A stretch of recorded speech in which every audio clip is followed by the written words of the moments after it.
뉴스를 보다 보면 경기 침체라는 말이 참 많이 나오죠. 근데 이게 정확히 무슨 뜻인지 아시나요? 그냥 경제가 안 좋다는 뜻일까요? 오늘은 경기 침체가 정확히 어떤 상태인지, 그리고 우리 일상에 어떤 영향을 주는지 쉽게 풀어드릴게요. 경기 침체를 이해하려면 먼저 경기가 뭔지 알아야 해요. 경기라는 건 쉽게 말해서 경제의 건강 상태예요. 사람도 컨디션이 좋을 때가 있고 안 좋을 때가 있잖아요. 경제도 마찬가지예요. 경제가 활발하게 돌아가면 경기가 좋다고 하고, 경제가 축 처지면 경기가 나쁘다고 해요. 경기 침체는 이 경제의 건강 상태가 나빠지는 걸 말해요. 그럼 어느 정도로 나빠져야 경기 침체라고 부를까요? 경제학자들이 정해놓은 기준이 있어요. 바로 국내 총생산이 두분기 연속으로 줄어들 때예요. 국내 총생산이라는 건 한 나라에서 일정 기간 동안 만들어낸 모든 물건과 서비스의 가치를 합친 거예요. 쉽게 말해서 나라 전체가 얼마나 돈을 벌었는지 보여주는 숫자예요. 분기라는 건 3개월을 말해요. 그러니까 6개월 동안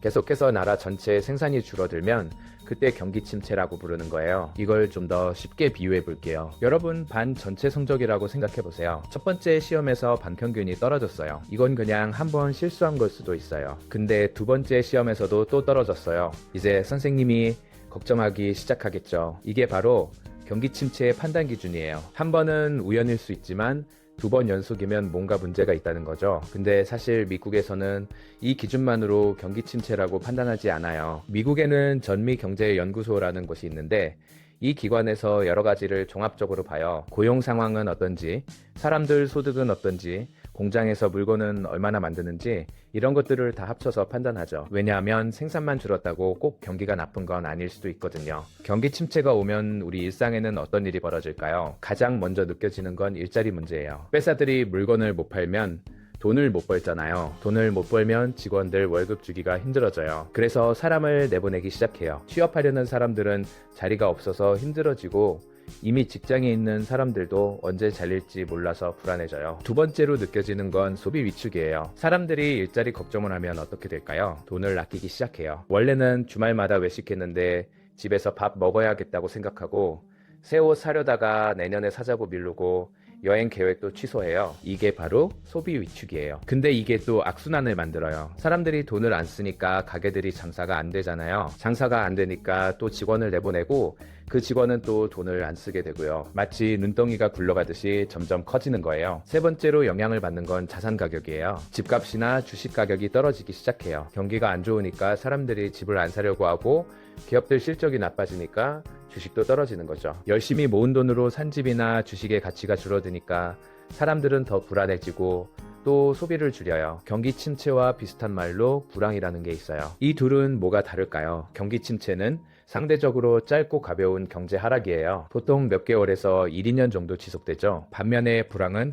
경기 침체가 훨씬 심해지고 오래가는 상태예요. 경제학자들이 보통 생산이 10% 이상 줄어들거나 3, 4년 이상 지속되면 불황이라고 불러요. 감기와 폐렴의 차이라고 생각하시면 돼요. 감기는 며칠 쉬면 낫지만 폐렴은 입원해서 치료받아야 하잖아요. 역사적으로 가장 유명한 불황은 1929년에 시작된 대공황이에요. 미국에서 주식시장이 폭락하면서 시작됐는데 전 세계로 퍼져나갔어요. 실업률이 25%까지 올라갔어요. 일하고 싶은 사람 4명 중 1명이 일자리가 없었다는 거예요. 이 불황은 무려 10년 넘게 계속됐죠. 그러면 경기 침체는 왜 생기는 걸까요? 여러 가지 원인이 있어요. 첫 번째로 사람들이 갑자기 돈을 안 쓰면 경기 침체가 올 수 있어요. 미래가 불안하다고 느끼면 소비를 줄이잖아요. 그러면 기업들이 힘들어지고 경제 전체가 위축되죠. 두 번째로 금리가 너무 높아지면 경기 침체가 올 수 있어요. 금리가 높으면 대출 이자가 비싸지니까 사람들이 집도 안 사고 기업들도 투자를 안 해요. 경제활동이 줄어드는 거죠. 세 번째로 예상치 못한 사건이 터지면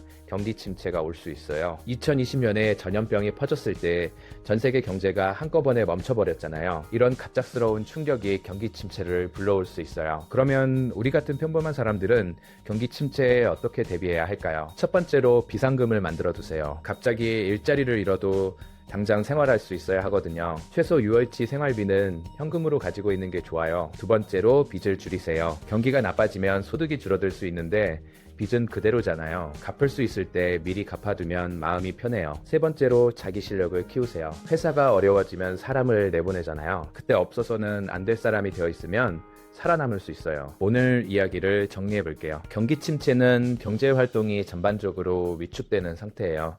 보통 국내 총생산이 6개월 연속으로 줄어들면 경기 침체라고 불러요. 경기 침체가 오면 일자리가 줄어들고 사람들이 소비를 안 하고 자산 가격도 떨어져요. 불황은 이보다 더 심하고 오래가는 상태고요. 언제 경기 침체가 올지 모르니까 평소에 비상금도 만들어두고 빚도 줄이고 실력도 키워두는 게 좋아요. 다음에도 어렵게만 느껴지는 경제 이야기를 쉽고 재미있게 풀어드릴게요.